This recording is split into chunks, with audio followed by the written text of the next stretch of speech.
തൃപ്പൂണിത്തുറ മണ്ഡലത്തിൻ്റെ ഒരു പ്രത്യേകത, തൃപ്പൂണിത്തുറ ഒരു ഹിന്ദു ഭൂരിപക്ഷ മണ്ഡലമാണ്. മാത്രമല്ല, തൃപ്പൂണിത്തുറ മുനിസിപ്പാലിറ്റി വിട്ട് ഉദയംപേരൂർ പഞ്ചായത്തിലേക്ക് പോയാൽ ഉദയംപേരൂർ വലിയ തോതിൽ ഹിന്ദു വോട്ട് ബാങ്കുള്ള, അതോടൊപ്പം തന്നെ ഈഴവ വോട്ട് ബാങ്കുള്ള സ്ഥലമാണ്.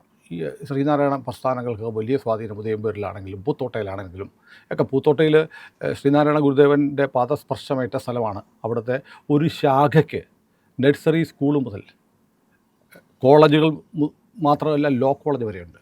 ഗുരുദേവൻ്റെ വിദ്യ കൊണ്ട് പ്രബുദ്ധരാകാൻ പഠിപ്പിച്ച ഗുരുദേവൻ്റെ സാന്നിധ്യവും അനുഗ്രഹവും പറ്റിയ മണ്ണായതുകൊണ്ട് കേരളത്തിലെ ഏറ്റവും വലിയ, ഞാൻ പറഞ്ഞില്ലേ, വിവിധ കാറ്റഗറിയിലുള്ള വിദ്യാഭ്യാസ സ്ഥാപനങ്ങളുടെ ഒരു കേദാരഭൂവാണ് പൂത്തോട്ട SNDP ശാഖായോഗം. അതുപോലെ ഉദയംപേരൂർ SNDP ശാഖ.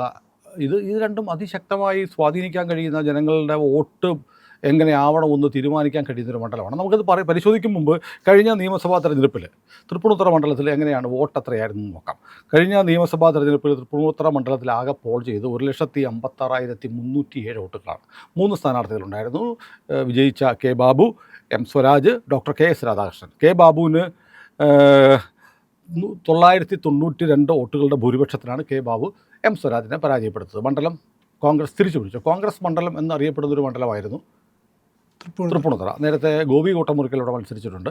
അപ്പോൾ ഇങ്ങനെ എന്തൊക്കെ പറഞ്ഞാലും ഈഴവ മജോറിറ്റിയുള്ള മണ്ഡലമായതുകൊണ്ട് ഈഴവ സ്ഥാനാർത്ഥികളെ ആ മണ്ഡലം എക്കാലത്തും പുൽകിയിട്ടുണ്ട്. അത് കെ ബാബുവിൻ്റെ കാര്യത്തിലാണെങ്കിലും ഒക്കെ നമുക്കത് കാണാം.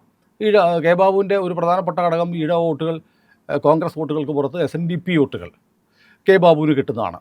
അപ്പോൾ ആ പശ്ചാത്തലത്തിലാണ് അവിടെ ആ മണ്ഡലം പിടിക്കാൻ വേണ്ടി എന്തുകൊണ്ട് TP സെൻകുമാറിനെ ആലോചിച്ചുകൂടാ എന്നുള്ള ഒരു നിർദ്ദേശം പൊന്തി വരുന്നത്. അത് ഇപ്പോൾ BJPയുടെ തീരുമാനമാണോ എന്ന് എനിക്കറിയില്ല. ഇങ്ങനെ ആളുകൾ മർമർ ചെയ്ത് ഈ 2 ദിവസമായിട്ട് തൃപ്പൂണിത്തുറയിൽ മത്സരിക്കാൻ പോകുന്നത് TP സെൻകുമാറാണ് എന്ന തരത്തിലുള്ള ഒരു പ്രചാരണം നടക്കുന്നുണ്ട്. ഈ പ്രചാരണം വെറും പ്രചാരണമാണ്. അത് പറയേണ്ടത് BJP ആണ്.